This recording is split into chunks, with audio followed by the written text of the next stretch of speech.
Thank you. It has been such a long time to see some of you. Now, to start with, let me ask you a question.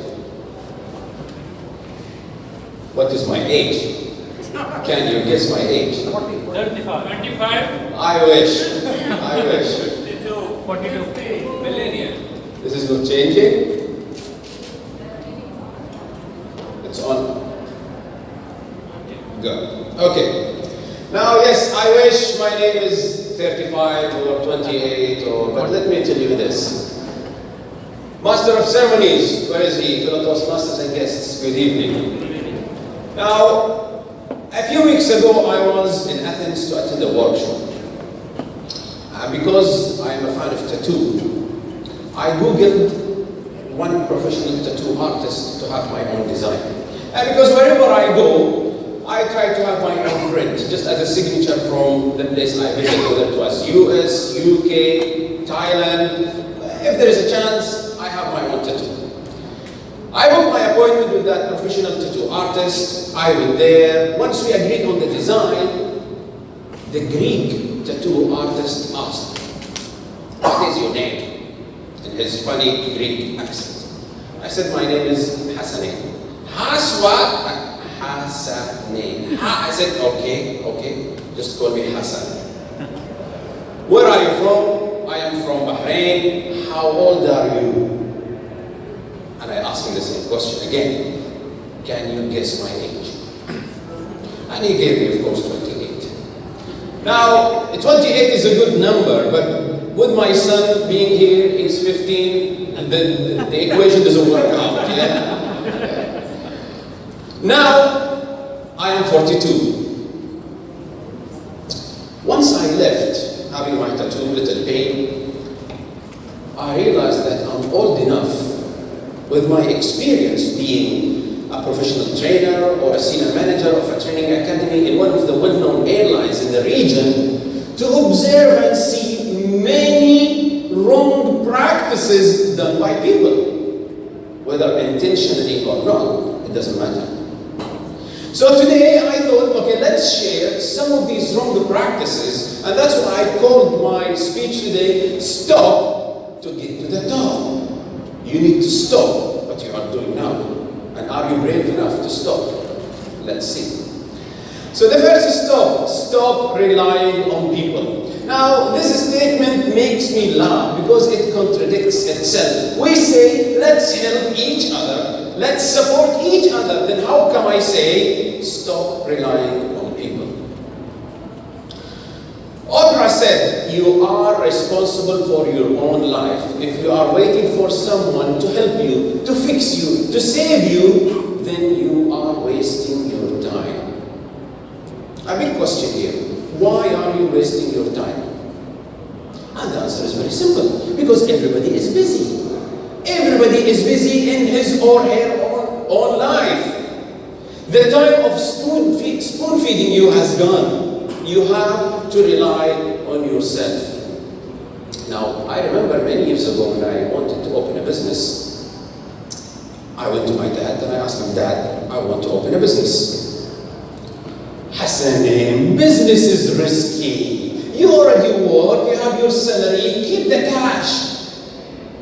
You will fail. What an advice from a dad. Now there is one thing we forget, that if we want to do something, we go to the close people to us. But we forgot something, and that's a secret. Let me share it with you. The most dangerous people are those who are close to you. Yeah? Parents, wife, husband, brother, sister.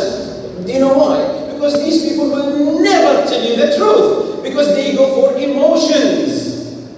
Yes, my father loves me, but he doesn't have a clue about business.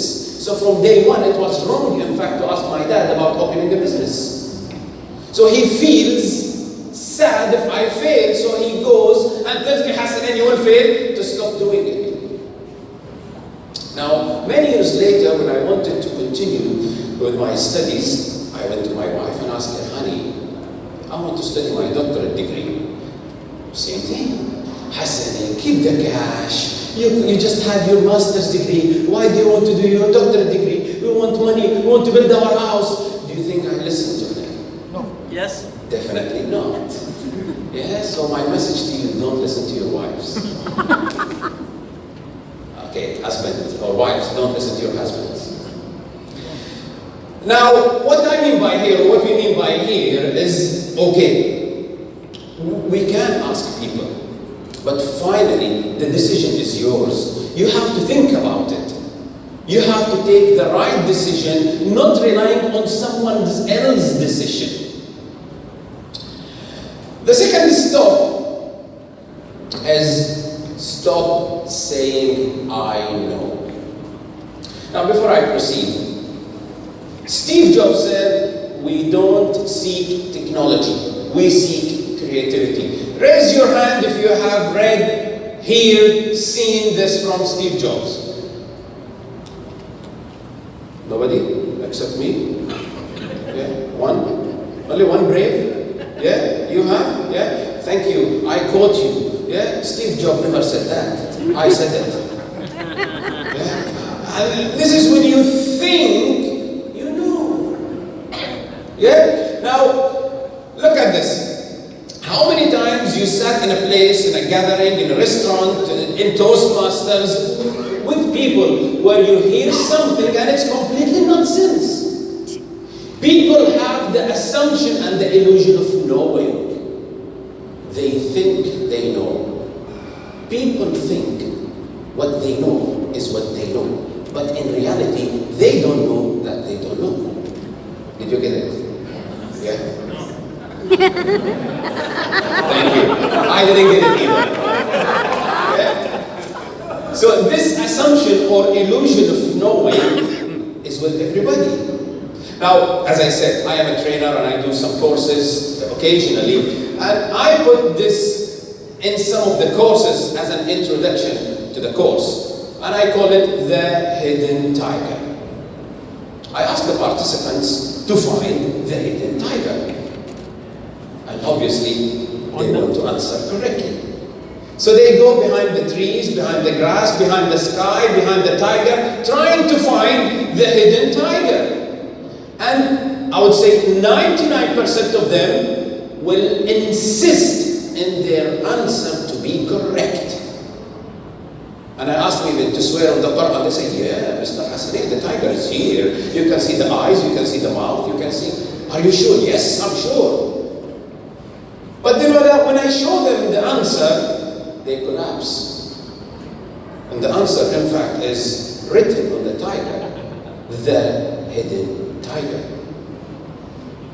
So why are we sometimes, if not all the time, so sure or pretend that we are so sure with the knowledge we have or the information we have that it's completely true? I have the answer. People assume because of two things. The first one is called wrong evaluation from your peers. And I would like to thank Ali Shahbaz, DTM Ali Shahbaz. I was not going to mention anything about Toastmasters, but since you mentioned something about DTMs and Toastmasters, so let me relate the example here. How many times we hear lousy speeches and we clap for the Toastmaster that it's an excellent speech?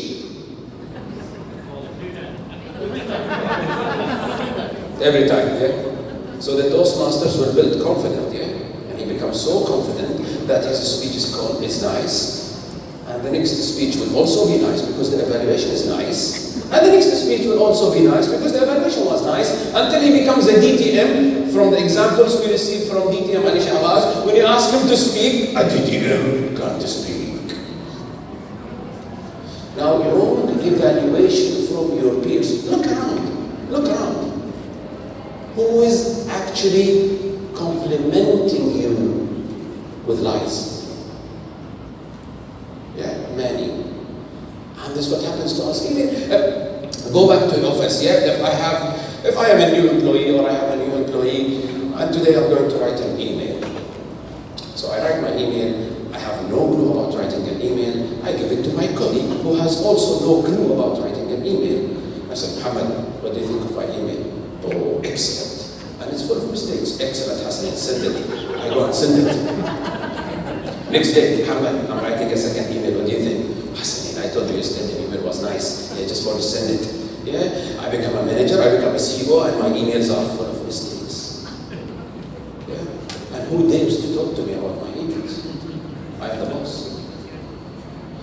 The second is we created a facade. Facade is a French word, means wall or boundary, yeah, or a fence. We created that wall, so it has become so difficult for people to penetrate it, to tell us whether what we are doing is right or wrong. Last night, I was coming to check this venue, and I stopped at the traffic light, and my wife was with me, my daughter at the back, and I saw one family in a car. The wife is at the front, holding about 6 or 7 months year-old baby in the front, and the window was open. Now, any obvious, logical person would think that this is dangerous. Don't they know? Now, I told my wife, this is related to my speech tomorrow, and I'm going to speak about it. She said, what? She said, can I stop them now and tell them what you are doing is wrong? He said, no, you put yourself in trouble. And that's what we have here. Because we think if we speak to people to correct some of their mistakes, whether right in the right way or not even in the right way, we end up in a big problem. So what we do? We stop. Let the mistakes happen. Now, we see this every day. So my message to you with the second stop, start by looking at yourself first of all. Check your knowledge. Do you have, or what do you know? Is it from reliable sources, or is just some illusions that you have heard from here and there? As you see, someone talked from the speakers about internet and sources, and yeah, the internet is full of information. The social media is full of information. You receive thousands of WhatsApps every day. Are they all correct? You go and broadcast them without knowing or confirming the information. Be brave. Say, I don't know, rather than say, I know. Protect yourself. The third stop is stop managing your time. Now, it's a lie. Yeah? Because there is nothing called time management. Yeah? What is managing? Managing is controlling. Yeah? Can you control time? Can you stretch time? I mean, today is Friday. I wake up in the morning and I have so many things to do. I go and pray for God. God, I'm so busy. Make it 26 hours, please. Or no, today is Friday. I'm bored. So God, please make it 20 hours. You can't do that. Time is fixed. Yeah? You have to organize yourself and organize the tasks to fit the available time you have. And many of us don't do it.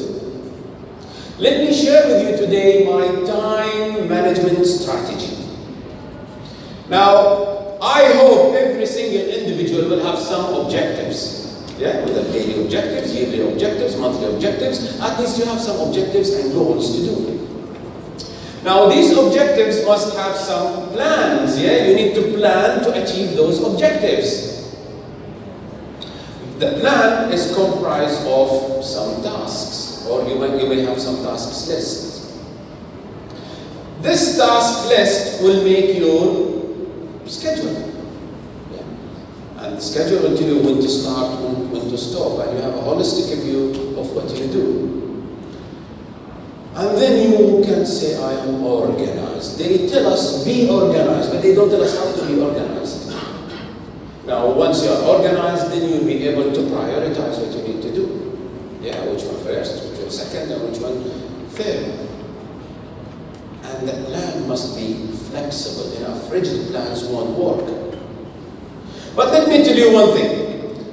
This time management strategy will not work because two things start with M. Because of the monitor and because of the monster. We buy expensive watches. We don't look at them. Many of us don't monitor the time. They don't really know what time it is now.